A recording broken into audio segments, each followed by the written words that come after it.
بسم الله الرحمن الرحيم. السلام علیکم ورحمۃ اللہ وبرکاتہ۔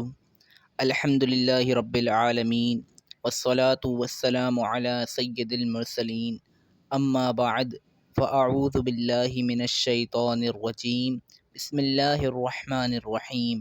پڑھیے الصلاة والسلام علیک یا رسول اللہ، الصلاة والسلام علیک یا حبیب اللہ، الصلاة والسلام علیک یا نبی اللہ وعلی آلک و اصحابک یا نور اللہ۔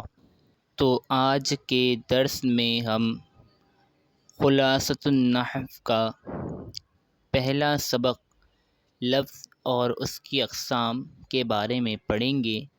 یہ ہمارا خلاصۃ النحو کا دوسرا درس ہے اور کتاب کا پہلا سبق۔ تو آئیے اپنے آج کے درس کی طرف پڑھتے ہیں۔ لفظ اور اس کی اقسام۔ انسان جو بات بولتا ہے اسے لفظ کہتے ہیں، پھر جو لفظ بے معنی ہو اسے مہمل کہتے ہیں جیسے دیزن، اور جو لفظ بامعنی ہو اسے موضوع یا مستعمل کہتے ہیں جیسے قلم۔ یہاں یہ بات بتا رہے ہیں کہ لفظ ہے کیا چیز۔ اچھا، جب بھی ہم کسی چیپٹر یا کسی بھی چیز کے بارے میں پڑھیں تو سب سے پہلے ہمیں اس کی تعریف یہ پتہ ہونا، یہ معلوم ہونا ضروری ہے کہ جب تک ہمیں یہی نہیں پتہ ہوگا کہ ہم کس چیز کے بارے میں پڑھ رہے ہیں، کس چیز کو سمجھنے کی کوشش کر رہے ہیں، تو تب تک ہم اس چیز کو صحیح طور پر اور مکمل نہیں سمجھ سکتے۔ تو اس سبق میں ہم لفظ کے بارے میں پڑھ رہے ہیں، تو سب سے پہلے یہ بتا رہے ہیں کہ لفظ ہوتا کیا ہے۔ لفظ کی تعریف بتاتے ہیں کہ انسان جو بات بولتا ہے۔ ابھی یہاں یہ بات نہیں کر رہے کہ بامعنی ہو بے معنی ہو، سب سے پہلے بات کر رہے ہیں کہ لفظ کیا ہوتا ہے۔ انسان جو بات بولتا ہے اسے لفظ کہتے ہیں۔ انسان نے جو بات بولی اسے لفظ کہتے ہیں۔ اب جو بات بولی گئی وہ دو طرح کی ہوگی، یا تو اس کا کوئی معنی ہوگا یا اس کا کوئی معنی نہیں ہوگا۔ تو کہتے ہیں جو لفظ بے معنی ہو، یعنی ایسا لفظ جس کا کوئی معنی نہیں ہے، اسے مہمل کہتے ہیں۔ کیا کہتے ہیں؟ مہمل کہتے ہیں۔ مثال دے رہے ہیں جیسے دیزن، ٹھیک ہے۔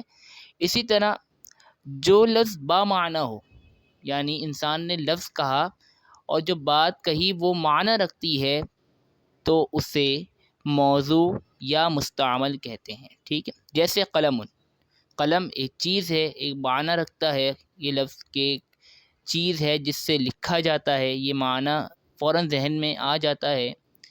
تو پتہ چلا کہ جو قلم ہے یہ با معنی لفظ ہے۔ تو لفظ کی دو اقسام بیان کی۔ پہلے یہ بتایا کہ لفظ کیا ہے۔ انسان جو بات بولتا ہے اسے لفظ کہتے ہیں۔ پھر لفظ کی دو قسمیں ہیں، اگر تو بے معنی ہوگا تو اسے مہمل کہتے ہیں، اور اگر با معنی ہوگا تو اسے موضوع یا مستعمل کہتے ہیں۔ اب جو با معنی لفظ ہے یعنی موضوع لفظ ہے، اس کی آگے اقسام بیان کرتے ہیں۔ موضوع لفظ کی دو قسمیں ہیں، مفرد، مرکب۔ اکیلے موضوع لفظ کو مفرد یا کلمہ کہتے ہیں جیسے جمل، اور ایک سے زائد موضوع الفاظ کے مجموعے کو مرکب کہتے ہیں جیسے لیلۃ القدر زید جالس فی المسجد۔ اب یہ بات ہم سمجھتے ہیں۔ موضوع لفظ ہم نے پہلے جانا کہ انسان نے جو بات کہی وہ با معنی ہو تو وہ موضوع کہلاتی ہے اور مستعمل کہلاتی ہے۔ اب موضوع لفظ، با معنی لفظ کی دو قسمیں بیان کی، مفرد یا مرکب۔ اگر تو وہ لفظ موضوع لفظ جس کا معنی ہے با معنی لفظ اکیلا ہو، یعنی اکیلے ہو، ایک ہو، تو وہ مفرد یا کلمہ کہلاتا ہے۔ جیسے جمل، اونٹ۔ اب اونٹ یہ با معنی لفظ ہے اور ہے کیا؟ اکیلا ہے، اس کے ساتھ جمع نہیں ہے، ایک سے زائد نہیں ہے، تو یہ کیا ہے؟ موضوع ہے اور مفرد ہے۔ موضوع ہے، اور موضوع کی کون سی قسم ہے؟ مفرد، اور اس مفرد کو کلمہ بھی کہتے ہیں۔ ہم نے جب پچھلے درس میں نحو کے موضوع ہم پڑھ رہے تھے تو ہم نے پڑھا تھا اس ان کا موضوع کلمہ اور کلام ہے، تو میں نے آپ کو عرض کی تھی کہ آگے جو اسباق آئیں گے اس میں ہم کلمہ اور کلام کی تعریف جان لیں گے۔ تو ابھی ہم نے کلمہ کے بارے میں پڑھ لیا کہ کلمہ کیا ہوتا ہے۔ اکیلا با معنی یعنی موضوع لفظ یہ مفرد یا کلمہ کہلاتا ہے، جیسے جمل، ٹھیک ہے، یہ ہم نے سمجھ لیا کہ موضوع لفظ اکیلے ہو تو وہ مفرد یا کلمہ ہوتا ہے، اور اگر موضوع لفظ ہے یعنی با معنی لفظ ہے اور ایک سے زائد ہے، 2 ہے، 3 ہے، 4 ہے، ایک سے زائد ہے تو اسے مرکب کہتے ہیں۔ اور یہاں بھی یہ بات کہتے ہیں کہ ایک سے زائد موضوع الفاظ کے مجموعے کو کیا کہتے ہیں؟ مرکب۔ جیسے لیلۃ القدری، اب یہ بامعنی بھی ہے اور یہ ایک سے زائد الفاظ کا مجموعہ ہے، تو یہ کیا ہوا؟ مرکب۔ اسی طرح زید جالس فی المسجد، یہ بھی بامعنی ہے یعنی موضوع ہے اور ایک سے زائد الفاظ کا مجموعہ ہے تو کیا ہے؟ مرکب۔ یہاں تک بات کلیئر ہو گئی۔ اب اس کے آگے بات کرتے ہیں کہ مرکب جو ہے اس کی 2 قسمیں ہیں۔ کتنی قسمیں ہیں؟ 2۔ پہلے ہم نے پڑھا کہ مرکب کیا ہوتا ہے۔ مرکب وہ ہوتا ہے جو ایک سے زائد موضوع الفاظ کا مجموعہ ہو، اور ہم نے یہی پڑھا کہ موضوع کیا ہوتا ہے؟ با معنی لفظ، اور ہم نے یہ بھی پڑھا کہ لفظ کیا ہوتا ہے؟ انسان جو بات بولتا ہے۔ اب اس کو ایک سینیریو میں لے کے چلتے ہیں، سیدھا لے کے چلتے ہیں۔ جو انسان جو بات بولتا ہے وہ لفظ ہے، پھر وہ لفظ با معنی ہو تو موضوع ہے، موضوع اگر اکیلا ہو تو مفرد ہے، ایک سے زائد الفاظ کے مجموعہ ہو تو مرکب ہے۔ اب یہاں بیان کرتے ہیں کہ مرکب کی 2 قسمیں ہیں۔ کتنی قسمیں ہیں؟ مرکب کی 2 قسمیں ہیں، ناقص، نمبر 2 تام۔ ناقص کیا ہے؟ جس مرکب میں بات مکمل نہ ہو اسے مرکب ناقص یا مرکب غیر مفید کہتے ہیں، جیسے ماء البحری ولد صغیر۔ اب اس کو تعریف کو سمجھ لیتے ہیں۔ جس مرکب میں، ٹھیک ہے، مرکب ہم نے جان لیا کیا ہوتا ہے، جس مرکب میں بات مکمل نہ ہو۔ یہاں یہ نہیں کہہ رہے کہ بے معنی ہے، کہہ رہے معنی تو ہے لیکن بات مکمل سمجھ نہیں آ رہی۔ ایسا جملہ ہے کہ اس میں بات مکمل سمجھ نہیں آ رہی تو اس کو کیا کہیں گے؟ مرکب ناقص یا مرکب غیر مفید۔ جیسے ماء البحری، سمندر کا پانی۔ اب سمندر کا پانی کیا؟ یہاں بات اسٹاپ ہو گئی، ٹھیک ہے، سمندر کا پانی ہمیں پتہ ہے کہ بھائی سمندر ہوتا ہے، اس کا پانی ہوتا ہے، لیکن اس بات کو کہنے کی وجہ کیا ہے؟ آگے اور پیچھے کوئی جملہ لگے گا جبھی بات سمجھ آئے گی کہ کہنے والا کہنا کیا چاہ رہا ہے۔ صرف سمندر کا پانی کہنے سے بات مکمل سمجھ نہیں آتی تو پتہ چلا یہ مرکب ناقص ہے۔ اسی طرح ولد صغیر، تو اس سے بھی بات مکمل سمجھ نہیں آتی تو یہ کیا ہوا؟ مرکب ناقص۔ اور جس مرکب میں بات مکمل ہو جائے، یعنی جس مرکب میں بات مکمل ہو جائے اسے مرکب تام کہتے ہیں، جیسے اللہ احد، اللہ احد، لا تکذب، تو یہ کیا ہے؟ مرکب تام ہے، اور اس مرکب تام کو مرکب مفید جملہ اور کلام بھی کہتے ہیں۔ اب آپ اس کی مثالیں دیکھ رہے ہیں، اللہ احد، اللہ ایک ہے، اس میں بات مکمل سمجھ آ رہی ہے، مکمل ہو رہی ہے، پوری ہو رہی ہے، اس میں بات ناقص نہیں رہ رہی تو پتہ چلا یہ مرکب تام ہے۔ اسی طرح لا تکذب، تو اس میں بھی بات مکمل ہے، اس میں بھی بات ناقص نہیں ہے۔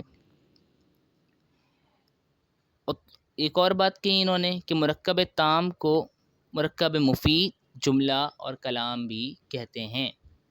تو ہم نے یہاں تک یہ جانا کہ کلمہ کیا ہوتا ہے، کلام کیا ہوتا ہے۔ کلمہ ہم نے جان لیا کہ اکیلے موضوع لفظ کو کلمہ کہتے ہیں، مفرد کہتے ہیں، اور کلام کسے کہتے ہیں کہ جس مرکب میں بات مکمل سمجھ آ جائے وہ کلام ہوتا ہے، اور اسی کو جملہ بھی کہتے ہیں، اسی کو مرکب تام بھی کہتے ہیں۔ جملے کی اقسام، جس جملے کا پہلا جز اسم ہو اسے جملہ اسمیہ کہتے ہیں۔ اب یہاں جملے کی اقسام کی بات آ گئی، اوپر سے پوری بحث ہم نے پڑھ لی، پھر ہمیں پتہ چل گیا کہ جملہ کیا ہوتا ہے، جس مرکب میں بات مکمل ہو جائے وہ جملہ کہلاتا ہے۔ اب جملے کی اقسام بیان کر رہے ہیں۔ جس جملے کا پہلا جز یعنی پہلا پارٹ اسم ہو اسے جملہ اسمیہ کہتے ہیں، جیسے البستان جمیل، یہ کیا ہے؟ جملہ اسمیہ۔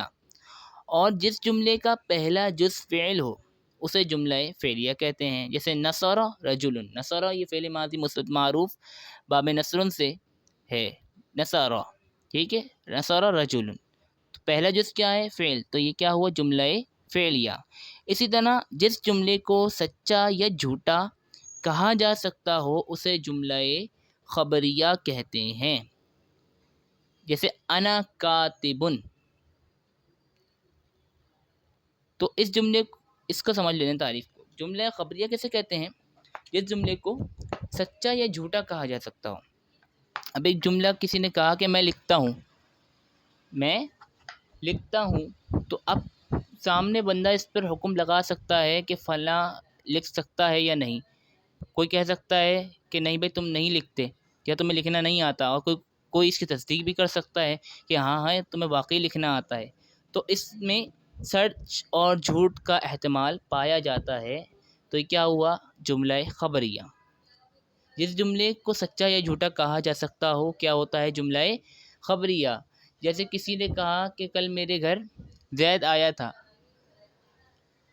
تو برابر میں بیٹھے شخص جو اس کے ساتھ کل گھر پہ موجود تھا اس نے کہہ دیا کہ نہیں نہیں یہ تو جھوٹ بول رہا ہے، زید تو نہیں آیا تھا۔ یا ایک بندہ اس کے ساتھ موجود تھا جس کے ساتھ کل موجود تھا، اور اس نے تصدیق کر دی ہاں یہ سچ بول رہا ہے کہ زید تو گھر پہ آیا تھا، تو پتہ چلا اس پر سچ اور جھوٹ کہا جا سکتا ہے، تو یہ جملہ خبریہ ہوا۔ اب جس جملے کو سچا یا جھوٹا نہ کہا جا سکتا ہو اس کو کیا کہیں گے؟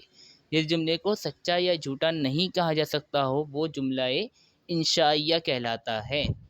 جیسے یہاں مثال دی ہوئی انہوں نے انصر، مدد کر، تو اب کسی کو حکم دیا جا رہا ہے کسی بھی کام کا، ایسے تم لکھو، تم مدد کرو، تو اب اس میں سچے اور جھوٹ کا احتمال نہیں بچتا کہ اگر کسی کو کسی نے کہا کہ انصر تم مدد کرو، اور اگر وہ سامنے سے کہے نہیں نہیں تم جھوٹ بول رہے ہو، تو یہ اس کا کوئی معنی نہیں ہوا، اس کا کوئی محل نہیں ہوا یہ بولنے کا، اور یہاں سچ اور جھوٹ کی بات ہی نہیں آتی، کیونکہ وہ ایک بندہ حکم کر رہا ہے، تو اس میں سچ اور جھوٹ کا معنی بنتا ہی نہیں، تو پتہ چلا یہ جملہ انشائیہ ہے۔ اسی طرح کوئی دعا کر رہا ہو، کوئی التجا کر رہا ہو، کوئی تمنا کر رہا ہو، تو یہ سب بھی انشائیہ کی اقسام میں آتا ہے۔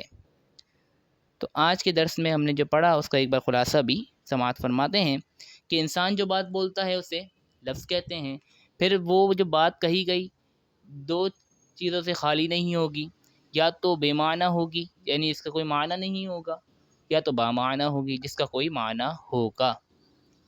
اگر تو بے معنی ہے اسے مہمل کہتے ہیں، اور اگر با معنی ہے اسے موضوع یا مستعمل کہتے ہیں۔ پھر اسی طرح موضوع کی دو قسمیں بیان ہوئی، مفرد اور مرکب۔ اکیلا موضوع لفظ ہو تو اسے مفرد یا کلمہ کہتے ہیں، اور ایک سے زائد موضوع الفاظ کا مجموعہ ہو تو اسے مرکب کہتے ہیں۔ پھر مرکب کی دو اقسام بیان کی کہ مرکب ناقص اور مرکب تام۔ جس مرکب میں بات مکمل نہ ہو اسے مرکب ناقص یا مرکب غیر مفید کہتے ہیں، جیسے ماء البحر ولد صغیر، سمندر کا پانی چھوٹا بچہ۔ اسی طرح جس مرکب میں بات مکمل ہو جائے اسے مرکب تام کہتے ہیں، اور اسی مرکب تام کو مرکب مفید جملہ اور کلام بھی کہتے ہیں، جیسے اللہ احد، اور انہوں نے مثال دی ہوئی لا تکذب۔ پھر اس کے بعد انہوں نے بتایا کہ اسی یعنی جس مرکب میں بات مکمل ہو جائے اسے جملہ اور کلام بھی کہتے ہیں۔ پھر جملے کی چار اقسام بیان کی کہ جس جملے کا پہلا جز اسم ہو یعنی پہلا پارٹ پہلا حصہ اسم ہو اسے جملہ اسمیہ کہتے ہیں، جیسے البستان جمیل، اور اسی طرح جس جملے کا پہلا جز فعل ہو اسے جملہ فعلیہ کہتے ہیں، جیسے نصر رجل۔ اسی طرح جس جملے کو سچا یا جھوٹا کہا جا سکتا ہو اسے جملہ خبریہ کہتے ہیں، جیسے انا کاتب۔ اسی طرح جس جملے کو سچا یا جھوٹا نہیں کہا جا سکتا ہو اسے جملہ انشائیہ کہتے ہیں، جیسے انصر۔ تو آج کا ہمارا جو سبق تھا، ہمارا جو درس تھا، یہیں اختتام پذیر ہوتا ہے۔ اللہ پاک ہمیں علم دین حاصل کرنے کی توفیق و سعادت عطا فرمائے۔ اللہم آمین۔ السلام علیکم ورحمۃ اللہ وبرکاتہ۔